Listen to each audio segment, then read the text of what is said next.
being in the hospitality industry, you see a lot of people that are looking to get out and try to go after more traditional careers. But here you have my guy Chef Way here, who has a traditional career trying to get into the hospitality industry. Well, I guess you're already in it. And you've done so by creating a brand around your passion, which is cooking. And you also have already started launching event experiences. But man, for the people who don't know a little bit about you, man, give us a breakdown. Yeah, man, I'm grateful to be here. I appreciate you having me on your platform, and I definitely feel like this is going to be a great conversation. I'm an attorney. I practice business litigation. I do about 75% of my practice involves real estate disputes and transactions. I also have an extreme hobby of being a chef. So over the last year, I've spent about over 5 events. I've done pop-ups. My pop-up's called Act 2. Prior to that, I did influencing, where I would make cooking videos online. I've been doing that since 2020. That really started the following of people interested in my type of cuisine. And so it just kind of, I became a lawyer in 2021. I became an influencer in 2020, and then I started popping up in 2023. So it's been relatively quick ascension for both of my careers. When it came to the content, I guess, that you were creating, was that more educational or was it more just showcasing? So my content, as in contrast to some of the other content, which I think it cooks at you, my content really talked about the processes and the reasons that I was doing certain techniques. So I would say that it's more educational. I tend to do narration for all 60 seconds of the video, whereas others choose to do music. And my take on it is that there's so many different things going on in my videos. I think it can be helpful to explain.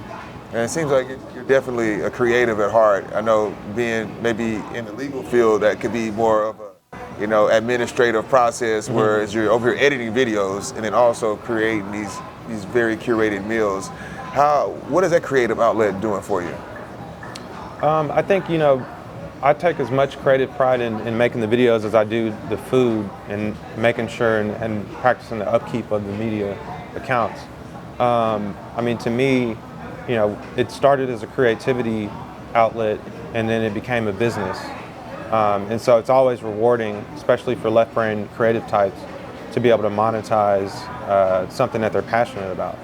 And so I find it to be rewarding and therapeutic, all in the same vein. And you touched on the pop-ups, which, of course, you got to market, but then also there's always the event day media coverage. What's that like from a logistical standpoint, having to plan these super staged out meals along with having to plan the media capture that day? Yeah, so one thing is at these pop-ups, I'm doing 50 seated guests, and it's a prefix 10-course tasting menu, and there's generally an open bar.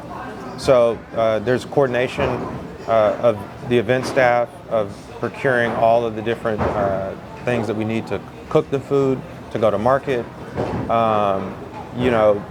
Because I'm an influencer, I know what I want to see, and it really it's a tedious process to locate videographers who are comfortable with recording and not editing. I edit my own videos, and so I've worked with several, a few of whom who are still with us, and they know exactly the product that I like, and we do a great job where I can focus on the event, they can focus on the filming, and then on the back end, I do all my editing.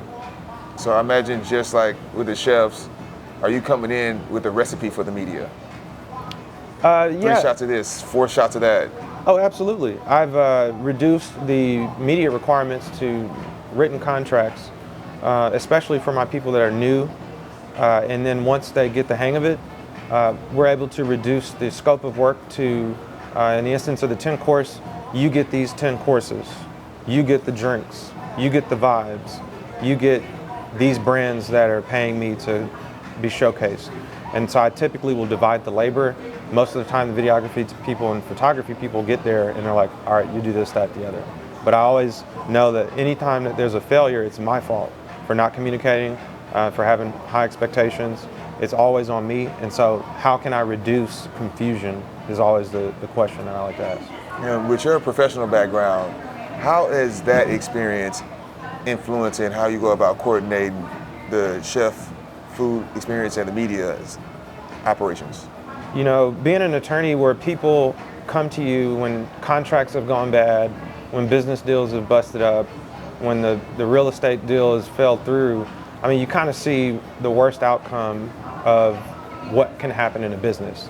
And so my thing is, and I think most lawyers are like this, is how can we prevent litigation? How can we prevent disputes? You know, on a personal side, I think open communication, respect, integrity, you know, those help. But then on the legal side, you know, you might have to put a contract between you and your friend. It might not feel great, but it's going to set the expectation. It's going to let people know what happens when this happens. You have to be serious. And I think this handshake and just, you know, we're bros about it. I think you really have to set that to the side, especially when there's money at stake, especially when there's client satisfaction at stake. It needs to become a business. And if it's not a business, then it's just a hobby. And you're making that transition right now from hobby to full-time business with ambitions of opening up your own venue, which comes along with more permanent operations, and which also comes with filling it with the right people to do the job. So how are you going to be taking some of those same, you know, staff, contract onboardings over into this next endeavor? Yeah, I mean, so it's interesting enough, I think, you know, because of the Act 2 pop-up, you know, I've had the pleasure of collaborating with, you know, chefs that run the gambit from Michelin recommended to executive chef to owner of their own business to, you know, all manner of different talented chefs. What that's done is help enrich my experience as a chef. It's also shown me who I feel is a good collaborator, who has the particular type of patience or the experience. You know, when it's you from the outside coming into an industry, you need to surround yourself with consummate professionals, people that have experience. And so I think experience is the number one factor in building the team as far as this restaurant goes. The next factor is how do they treat people? And if for any reason, you know, it becomes an ego taking precedent over serving others, meaning our clients, our guests, that's usually my red flag. But I basically take the position that people are talented, and I don't necessarily care about what someone else thinks about you. How did you deal with me? What are you doing today? Type of deal. You know, I give everybody room to be who they are. And in this industry, it's a very fluid situation when it comes to working with the back of house. I've been in the industry for 18 years, worked for Papados for 7 years, worked for Del Frisco's, worked for Moxie's as a national corporate chain, and so I've had a chance to even work in different markets. And a lot of the culture is still the same in the back, you know, and having to manage those personalities almost like a superstar on a football field. Yeah. Is that something that you're prepared for? Yeah, I like to say that, you know, I've had multiple occasions where my ego has died, and you know, I've had occasions where I've been humiliated. What that's done is it made me more humble and more focused. And so I think when I see people's egos or their conduct reflecting something that's selfish, it's easy to spot, and I think it needs to be removed. It's like a cancer. The organism is something that needs to be able to function regardless of the person. It should live and function. It has veins, it has a heart, a brain, and lungs. And that's way more important than any particular person. I think it's very good that you're putting this out there, kind of letting them know what your expectations are, how you're going to evaluate them. But for them on the other side, these people who are, you know, they're in their venues, they're in good, mediocre spots. Like, what are the incentives when it comes to back of house people? How do they go about evaluating when new opportunities are popping up? I think that new opportunities, I mean, you know, we're a startup versus somebody's fifth concept. I think each person should evaluate, you know, what that culture is, how they're treating people. Are they raising people from within up to leadership positions, or are they bringing in hotshots from Miami? You know, I think it's about Houston.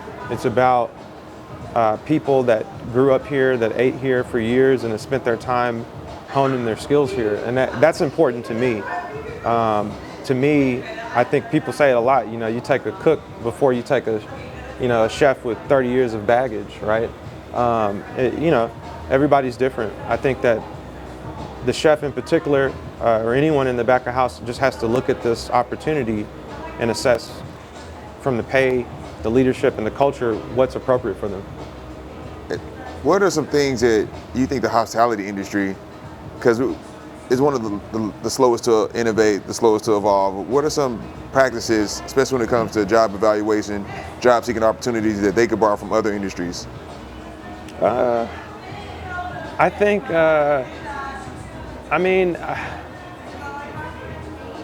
it's kind of hard. I think that sometimes there's tradition for a reason. I think I don't know. To me, I'm still kind of new in it. I don't know if I could just totally recommend something. Yeah, because it might be a clear why that's not working. Yeah, in the legal world, we have writing samples and cover letters. I don't know if that's really appropriate. I think some of the stuff I hear, people staging and working for free, it's alarming to me. We have in the legal world a manner of sort of interning, but stories that I've been told, people are spending 3-4 months working for free just to see if they can get the job. I don't like free work, but I think those traditions exist for a reason. Are they appropriate? Is it incentivizing people to give their labor for free? I don't know. I think, it's something that as we get older and as inflation increases, we have to come to terms with whether or not, a practice of free work for a job interview is appropriate. I don't think I'm qualified to make that call. When it comes to just from a hypothetical standpoint, with the margins being as lean as what people say they are in the industry, do you think that has come about as a necessity? And then people, obviously, from a survival standpoint, just like, this opportunity could mean X for me, I'm willing to do this. Yeah, I think that's part of it. I think, if you're going to work free for a 3 Michelin star restaurant, that's different from whatever homegrown restaurant here in town. Cracker Barrel. that you could do that at. I think like the chef or the back of house staff has to be very discerning in where they go. And whether or not you work for free, I think it should depend on what type of establishment it is. Is it going to offer you prestige? Will you leave that internship with the recommendation, which could lead you to your next job? I think that's kind of the calculus on that. And I know you had a chance just to meet him. I met him through social media, by the way. Social media networking is networking. It works. But you want to maintain your status as a full practicing lawyer, but then also are looking to open up this amazingly thought out restaurant vision. How are you planning to balance both of those, and how do you expect your staff to kind of respond? That's a great question. I think balancing two professions, I think, one, it makes me better because I'm now dealing with time management across multiple industries, and I'm able to do things more efficiently. I think there is, an overwhelming need for owner-operator to be the nucleus of something. And often, an owner-operator will find themselves writing the paychecks, filing the taxes, being the general contractor, fixing the refrigerator, dealing with 2 employees who say the other's hating on them. Here's the deal. I'm going to be able to delegate things to certain people in leadership positions that are going to be able to handle things and ensure that I don't have to deal with certain dysfunction and other issues that come up from the day-to-day thing. Yes, I'm going to make all the hard decisions, but this is teamwork, man. I'm a lawyer and I'm a chef. I've got catering experience. There's no reason for me to try to experiment and figure out how to run a restaurant. I'm bringing in veterans to do this with me as a collaboration. And especially for other professionals who are looking to get into this industry, because it's going to always happen forever. What are some steps you can give them, some advice, 3 or 4 steps? You said 3 or 4 steps for people trying to enter into the industry? Yeah, from a professional, what, I have a passion for taking care of people, providing food, beverage experiences. Yeah, really, it really depends on what landscape you have to start your business. If you're having a large portion of cash that you saved up, Maybe you go to a food hall where the barrier to entry is $25,000, give or take. Maybe you go get a food truck where the barrier to entry is $100,000. Or maybe if you have the ability to get private equity, or you have the credit score and the experience to do any underwriting with the SBA, you go open a brick and mortar from the start. Maybe you open a franchise. There are many different ways. I think the best is going to be something where if you don't have the experience as an operator and an owner of a hospitality, anything, to try and do something that's got some sort of system in place. What I'm doing, being an independent restaurant as a startup with private equity and some debt, I'd say it's fairly difficult for your average, owner operator. And right now, what are some things right now that you would have done differently? I mean, what I would have done differently is be in I'd be the current me, like in July, knowing everything that I know right now. Can't wait for that. Yeah, so I think ultimately, though, I do feel that a lot of decisions that I made, we started this in July. I think they were all sound. I mean, you work with what you have at the time that you have it. Man, I think ultimately I'm doing a pretty good job with social media, the events, and managing the personnel. I like it. So I think it's just have a game plan, and that's what I did. I know we were talking through text messages about, you see it in tech companies and a lot of other companies where founders are showcasing that they're building a product, and you really don't see that much in the hospitality industry. They might put like a coming soon on the outside as people drive by and stuff like that, but you're once again leveraging the social media opportunity to connect with people. What are your thoughts on that? Yeah, I think the hospitality industry they keep secrets, and it's the only time I see things in the open is at an open of a restaurant or a closure. I'm wanting to know what it takes to get a restaurant started. I want to know how a founder deals with getting their equity, getting the brand deck, finding the location, getting their personnel. It would be interesting to me if I saw someone doing that, and I would watch their videos. And that's why I started making cooking videos, because I wanted to see somebody cook the stuff that I cook. So building in the open I think, is a great benefit to people that don't understand really the ins and outs. They've been an employee, or they've started their own business and it went a certain way. This is either going to be the greatest, most well-publicized success or failure, depending on how the cookie crumbles. It's still valuable content regardless. Yeah, I mean, at the end of the day, somebody's going to be able to see and learn and maybe do something a little different than I did. At the same time, I mean, if you fail, at least you got the content that could be an actual monetizable product in itself. Maybe you ship it and sell it. Yeah. But I mean, that was one of the things that kind of got me into the hospitality content creation, because everything I was seeing was very consumer facing. There really wasn't anything operational facing. And I always say that just like you market to your customers, you got to market to your staff. Keep your staff there, whether it be making training videos, whether it be having consistent branding as you send out different recipe guides and stuff like that. But I think you're doing an amazing job. I like it. I mean, I was attracted to your content. Welcome. Well, you're already born and raised in Houston. Welcome to the Houston hospitality industry. Yeah, thanks, man. Feels good to be here. One of the best hospitality industries, I think, in the nation. Totally agree. To that point, I think what I'm ushering in is going to be the era of the chef being the rock star. I think, yes, we have institutions that have been, 50 concepts. Everywhere you go, everything tastes the same.